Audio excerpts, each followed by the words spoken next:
Hutang yang paling pusing itu sebetulnya bukan utang dalam jumlah yang besar. Tapi seringkali utang yang paling bikin pusing itu adalah utang yang menumpuk. Menumpuk. Menumpuk itu artinya jumlahnya sebenarnya nggak besar. Kecil-kecil jenisnya banyak, kemudian numpuk dipikirin jadi satu.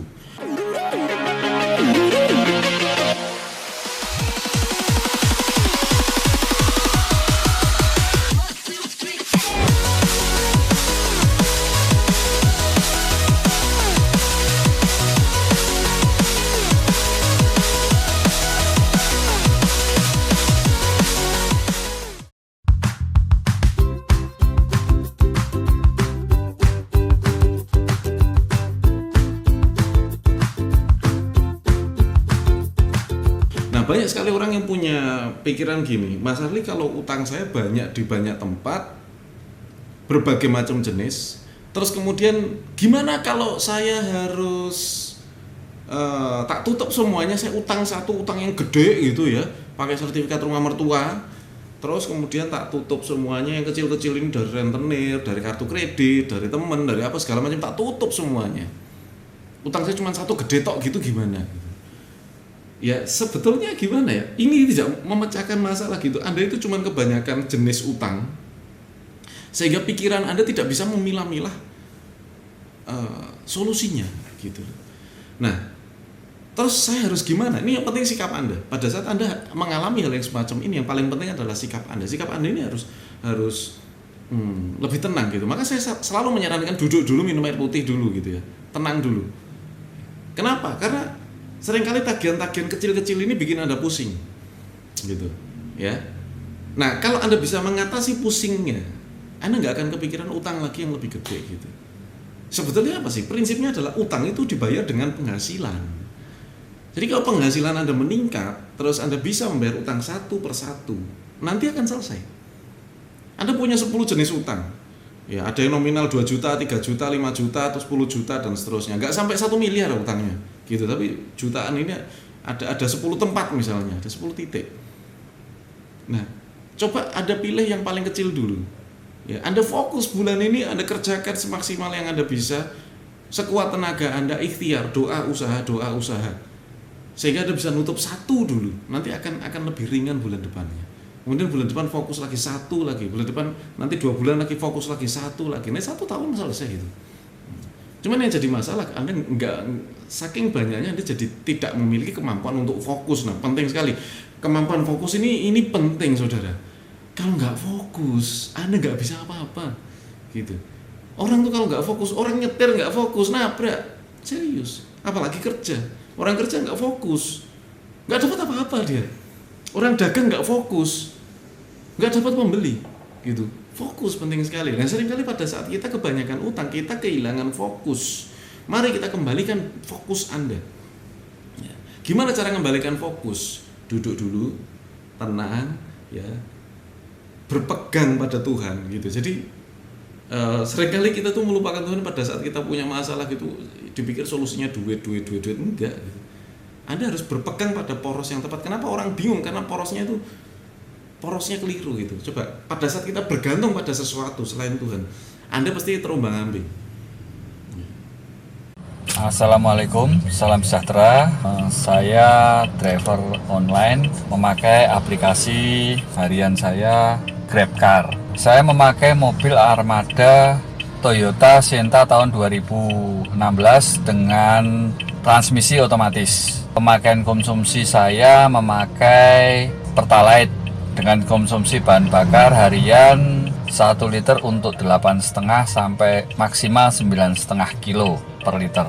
Setelah saya coba ditawarin oleh temen dengan memakai Klenos, pemakaian pertama tarikan mesin enteng. Terus yang jelas untuk bahan bakar dari yang 8,5 maksimal 9,5, konsumsi bahan bakar rata-rata dalam kota menjadi 10,5, ada kenaikan 1 km per liter. Setelah saya coba untuk trip luar kota, masih menambah sampai dengan 11,5 kilo per liter. Jadi saya merasa cukup terbantu dengan memakai Klenos. Bener. Coba aja gitu. Anda bergantung pada sesuatu selain Tuhan, pasti Anda akan terombang-ambing. Karena porosnya salah, gitu ya. Poros tuh poros tengah gini loh, ya toh. Jadi Anda itu mau dalam situasi naik, turun, depan, belakang, utara, selatan, kanan, kiri, terserah. Yang penting porosnya itu Anda berpegang pada apa, gitu. Kalau kita berpegang pada Tuhan, itu kekuatan yang paling besar kan. Maka kita akan selalu tenang gitu loh. Mau ke sana sini tapi porosnya tepat gitu. Kalau Anda berpegang pada poros yang keliru, misalnya Anda bergantung pada suami Anda bergantung pada istri Anda bergantung pada bos Anda bergantung pada teman bisnis Anda bergantung pada bisnis Anda, pada pekerjaan Anda bergantung pada sesuatu yang tidak layak untuk Anda bergantung. Maka akan bingung gitu, karena Anda bergantung pada sesuatu yang tidak kuat. Ya. Jadi tenang, supaya fokus, bergantunglah pada Tuhan. Gitu. Jangan berharap pada manusia apalagi. Ya. Oke, supaya apa? Supaya Anda bisa fokus. Mengembalikan fokus itu jauh lebih penting daripada mendapatkan uang itu sendiri. Karena Anda tidak akan bisa mendapatkan uang untuk bayar utang kalau Anda tidak punya kemampuan untuk fokus. Nah, sedangkan utang Anda itu mengakibatkan Anda sulit untuk fokus. Jadi yuk kembalikan fokus Anda. Gimana? Bergantung pada Tuhan. Itu solusinya. Ya. Jadi kalau sudah tenang, fokus itu apa? Fokus itu satu. Bukan memikirkan dua hal sekaligus, tapi satu hal. Anda fokuskan, kemudian Anda bergerak, Anda bekerja, fokus menyelesaikan satu permasalahan ini dulu. Yang lain nanti dulu. Fokus itu artinya kita melihat satu, mengabaikan dulu yang lainnya. Itu fokus. Ya, kaca pembesar itu kan supaya satu titik kelihatan gede gitu kan. Yang lainnya kan nggak kelihatan lagi gitu. Ya satu ini, fokus tuh satu. Pada saat kita memanah, ngincer satu target, kan fokus satu titik. Coba lomba manah, targetnya dua gini, ya itu nggak akan kena semua, bingung yang mana gitu. Ya, fokus itu satu selesaikan satu lagi, fokus lagi, selesaikan satu lagi, fokus lagi, selesaikan satu lagi, fokus lagi. Dengan cara seperti ini, Anda akan lebih mudah menyelesaikan persoalan apa aja, terutama hutang yang Anda miliki. Jadi kalau Anda punya masalah utang yang banyak jenisnya, kemudian Anda bingung Anda mulai dari mana, ini tandanya Anda kehilangan fokus. Jika Anda mulai kehilangan fokus, maka hal pertama yang paling penting adalah kembalikan fokus Anda. Bagaimana kembalikan fokus? Bergantung pada poros yang tepat, yaitu Tuhan yang Maha Esa, Allah Subhanahu wa Ta'ala. Jadi saudaraku sekalian, yuk kembalikan fokus Anda dan doa saya. Semoga Allah Subhanahu wa Ta'ala senantiasa melancarkan rezeki Anda, senantiasa memudahkan langkah Anda, membukakan jalan Anda untuk segera melunasi hutang-hutang Anda, dan melonggarkan pikiran Anda, melonggarkan kehidupan Anda. Demikian doa saya. Wassalamualaikum warahmatullahi wabarakatuh. Memang tidak mudah, tapi harus dilakukan. Uang harus dipisah, biar semuanya jalan.